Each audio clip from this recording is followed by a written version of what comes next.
morning. I'm Kathy Phillips. I'm a prosecutor here at the Commonwealth Attorney's Office, and we're here today with Detective Chris Ruebsam, who I would like to introduce to you all. Chris is a detective in the Special Victims Unit of our police department, and this is a specialized unit that deals primarily with sexual assault victims and domestic violence. These cases are particularly involved, and I don't know exactly the best words to use to describe it. It's a, how would you describe it? You're going to edit that part, right? Tell us a little bit about the Special Victims Unit. Sure. The Special Victims Unit basically investigates domestic violence, sexual assaults, elderly abuse, and crimes against children. That includes internet crimes. And why is it called Special Victims? Well, we like to think that these victims are special and unique from any other victims because they're not always victims that have anybody to speak for them or protect themselves. Do you find these cases to be different to investigate and follow through in prosecution as compared to other crimes that occur in our community? Sure. All these cases that we investigate don't always include video evidence or things of that nature. So a lot of our evidence is based off of interrogations or admissions to guilt or DNA, which is not always easy to come about.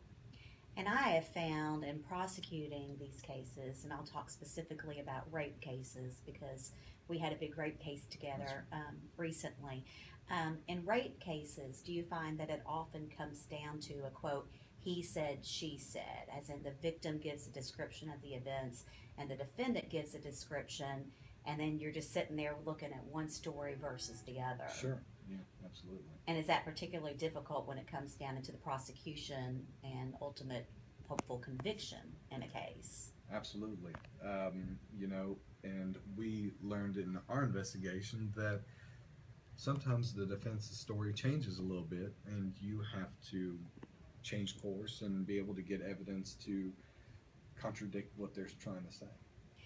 In this particular case that I wanted to point out because of Detective Ruebsam's involvement and excellent continued investigation, in this case it was a rape case, and the victim was kidnapped by a stranger, driven around in a car, and repeatedly raped and sodomized at gunpoint.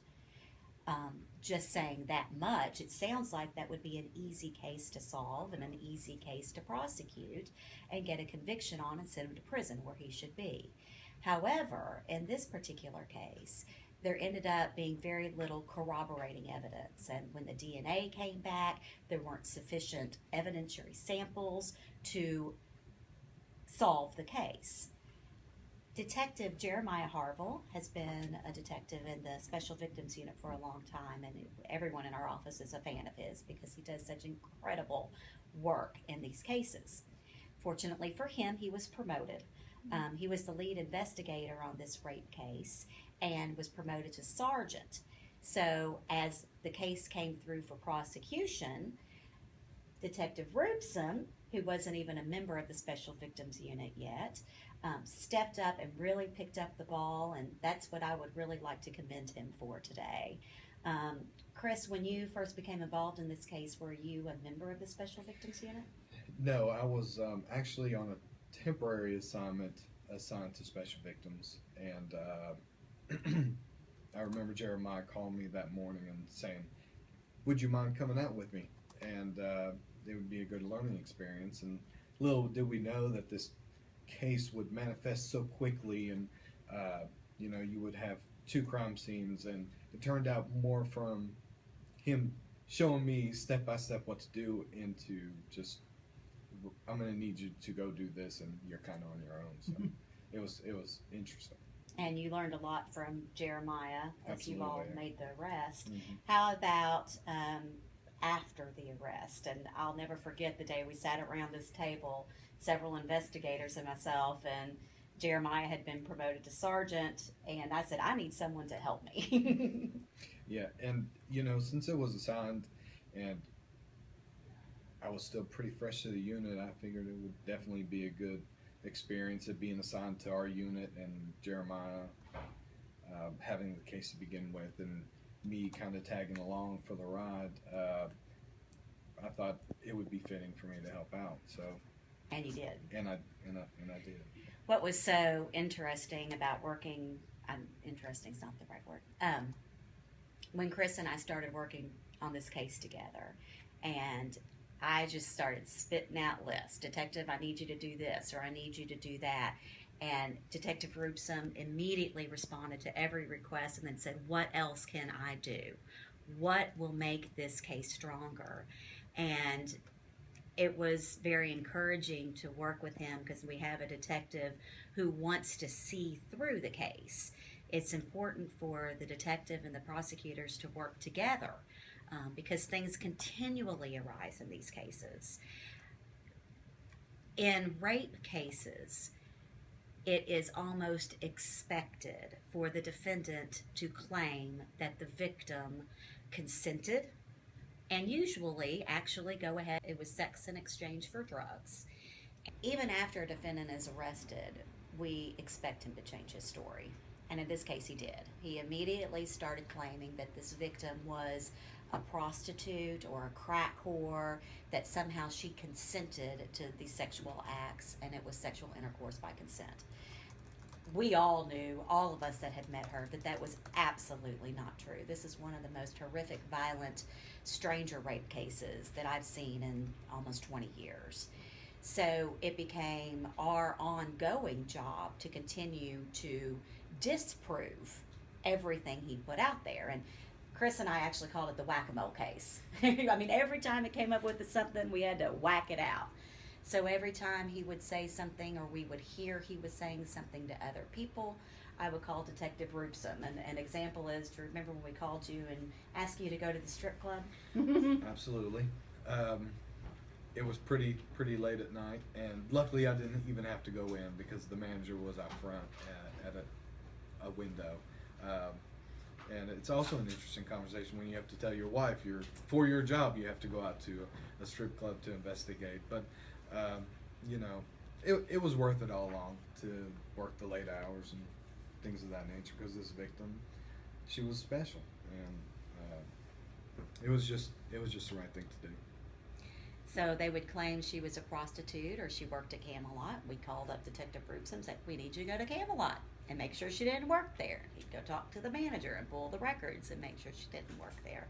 The more challenging issue in this case, and we wrestled with this for about a year, was the defendant had all of the victim's phone records because everything about her is just put out on the table.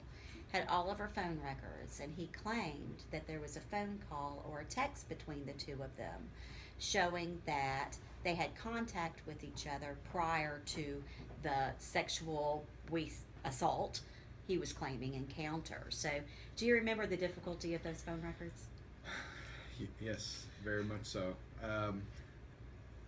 It took us some time to even figure out that the phone calls that originated from, I believe, her phone, the phone records were from, they weren't in our time zone. And it took us a minute to try to we're trying to match up the times between his phone records and her phone records. And it took some doing and discovering errors, in the phone records. Inside the phone records.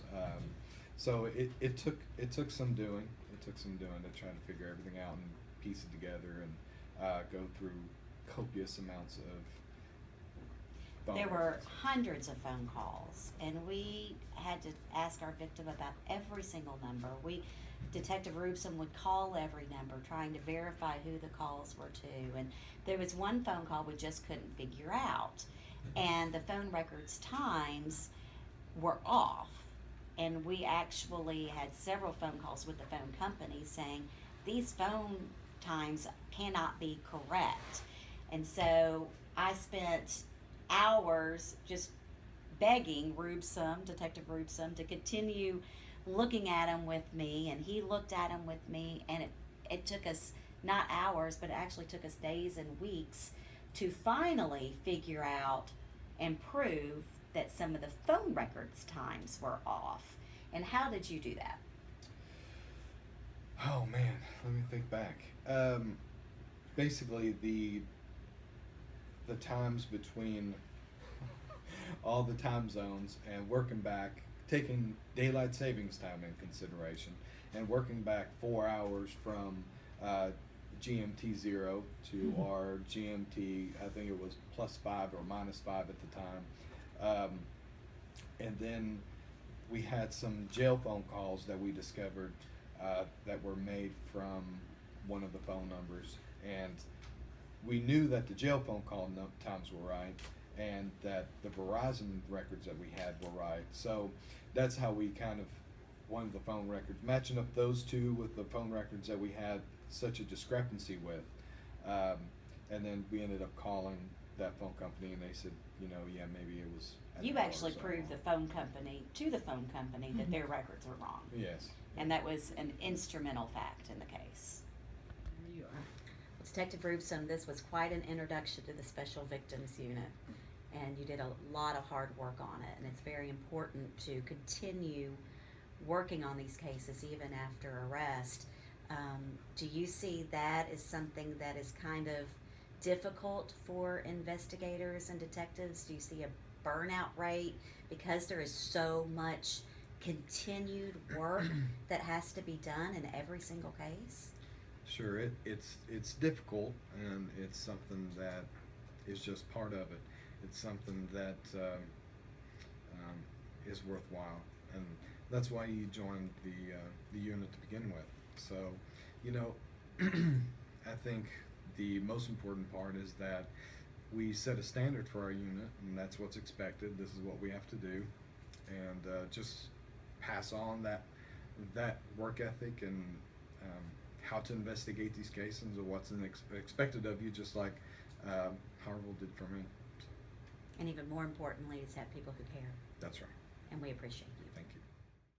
Stay tuned for future episodes of Behind the Badge to get to know more of our Lexington police officers and learn about some of their exemplary work that the public seldom gets to hear about.